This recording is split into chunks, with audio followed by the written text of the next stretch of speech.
जय हिंद दोस्तों। अब तक आपको खबर पता ही चल गई होगी, ऑपरेशन सिंदूर लॉन्च कर दिया गया। जब रात में हम और आप सो रहे थे, यानी कि 1:05 से लेकर 1:30 तक यह ऑपरेशन सिंदूर चला है। पाकिस्तान में जो आतंकी ठिकाने थे उनको निशाना बनाया गया है इस ऑपरेशन के जरिए, और उनके आतंकी ठिकानों को नेस्तनाबूद करने का काम भारतीय वायुसेना ने किया। अपने पराक्रम और शौर्य से हमेशा ही भारतीय वायुसेना अपना जलवा दिखाती रही है और हमारा सीना चौड़ा करती रही है। एक बार फिर से वही हुआ है। पहलगाम का जो हमला किया गया उसके बाद 2 हफ्ते लगे, लेकिन भारतीय सेना ने इस तरह से बदला लिया है कि पाकिस्तान भी घुटनों पर आ गया। जी हां, पाकिस्तान घुटनों पर आ गया है। इसका मैं सबूत भी देता हूं। पाकिस्तान के जो रक्षा मंत्री हैं ख्वाजा आसिफ, वो बयान क्या दे रहे हैं, जरा उस पर गौर करिए। वो कह रहे हैं कि भारत और कोई कार्रवाई नहीं करेगा तो हम भी कुछ नहीं करेंगे। यानी कि पाकिस्तान जो अभी हमला किया गया है उससे कहीं ना कहीं एक सबब लेने की कोशिश कर रहा है, और उनके रक्षा मंत्री कह रहे हैं कि हम कोई कार्रवाई और नहीं करेंगे अगर आप कोई और कार्रवाई नहीं करते हैं तो। इसके अलावा भारत की तरफ से भी साफ कर दिया गया है कि अगर जो हमने हमला किया है इस पर कोई हरकत की गई पाकिस्तान की तरफ से तो फिर हम और भी बड़ी कार्रवाई करेंगे। यानी कि साफ तौर से चेतावनी पाकिस्तान को दे दी गई है कि हमने अपना बदला लिया है। इस बदले के बदले अगर आपने कुछ किया तो फिर जंग होगी, और उस जंग में क्या अंजाम होगा पाकिस्तान का, आतंकिस्तान का, यह हर कोई जानता है, पूरी दुनिया जानती है। दोस्तों, ऑपरेशन सिंदूर की दोस्तों बात करूं तो लश्कर तैयबा और जैश मोहम्मद समेत जो इनके मुख्यालय थे 9 ठिकानों पर हमला किया गया है, और बताया जा रहा है करीब 90 जो आतंकी थे उनको मार गिराया गया, उनको निस्तानाबूद कर दिया गया है, उनको जमीन में गाड़ दिया गया है, यानी कि मिट्टी में मिला दिया गया है। तो अपने आप में ये बहुत बड़ी कार्रवाई भारत की तरफ से की गई है, और इस पर हर कोई भारतीय गर्व कर रहा है और जश्न भी मना रहा है।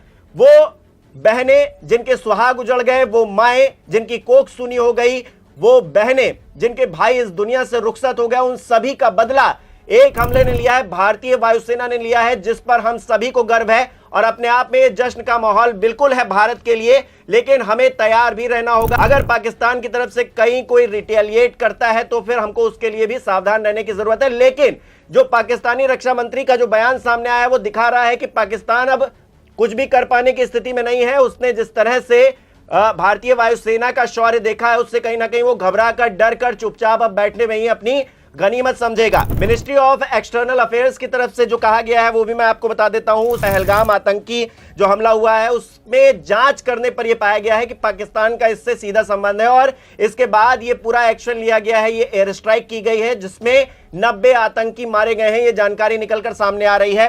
कर्नल सोफिया कुरैशी इस बात की जानकारी दे रही हैं और कह रही हैं कि सैन्य ठिकानों को निशाना नहीं बनाया गया, यानी भारतीय सेना किसी भी तरह से पाकिस्तान से लड़ना नहीं चाहती है, बल्कि जो पाकिस्तान में आतंक के ठिकाने बने थे उन पर हमने हमला किया है और 90 आतंकियों को मार गिराया है। जो जानकारी निकलकर सामने आ रही है, कहीं पर 100 संख्या भी बताई जा रही है, उससे ज्यादा भी हो सकती है। फौरी तौर पर जो जानकारी निकलकर सामने आई है वो मैंने आपको बताई कि 90 आतंकी जो थे उनको ढेर कर दिया गया। इस पूरे हमले में ऑपरेशन सिंदूर इसको नाम दिया गया है। कर्नल सोफिया कुरैशी इस पूरे मामले को लेकर क्या कह रही हैं जरा ये सुन लीजिए। और इस बीच खबर ये भी आ रही है, खबर रिकॉर्ड करने तक, कि पीएम आवास पर कैबिनेट की बैठक भी शुरू हो गई है। सुनिए कर्नल सोफिया कुरैशी क्या कह रही हैं। ऑपरेशन सिंदूर 22 अप्रैल को पहलगाम में हुए विभत्स आतंकवादी हमले के शिकार मासूम नागरिकों व उनके परिवारों को न्याय देने के लिए लॉन्च किया गया था। इस कार्रवाई में 9 टेररिस्ट कैंप्स को टारगेट किया गया और पूरी तरह से इसे बर्बाद किया गया। पाकिस्तान में पिछले 3 दशकों से टेरर इंफ्रास्ट्रक्चर का निर्माण हो रहा है। इसमें recruitment, indoctrination centres, training areas व लॉन्च पैड शामिल थे, जो पाकिस्तान और पाक अधिकृत जम्मू कश्मीर POJK दोनों में फैले हैं। मैं आप सबको बताना चाहती हूं कि किसी भी सैन्य ठिकाने का निशाना नहीं बनाया गया और अभी तक किसी तरह की नागरिक क्षति की रिपोर्ट नहीं है। यह LOC से 30 किलोमीटर दूर था। लश्कर तैयबा का बेस था जो रजौरी, पुंछ में सक्रिय था। 20 अप्रैल 2023 को पुंछ में और 9 जून 2024 को तीर्थ यात्रियों के बस हमले में यहीं से आतंकी को ट्रेन किया गया था।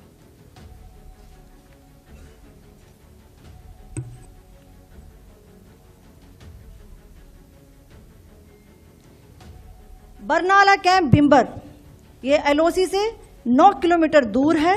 यहाँ पर हथियार हैंडलिंग, आईईडी व जंगल सर्वाइवल का प्रशिक्षण केंद्र था। अब्बास कैंप कोटली,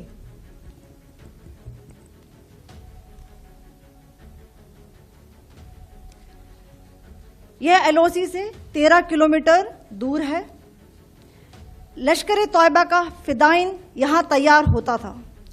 इसकी कैपेसिटी 15 टेररिस्ट को ट्रेन करने की थी। अब मैं पाकिस्तान के अंदर के टारगेट से अवगत कराना चाहूंगी। पहला, सर्जल कैंप सियालकोट, यह अंतर्राष्ट्रीय सीमा से 6 किलोमीटर की दूरी पर है, सांबा कठवा के सामने।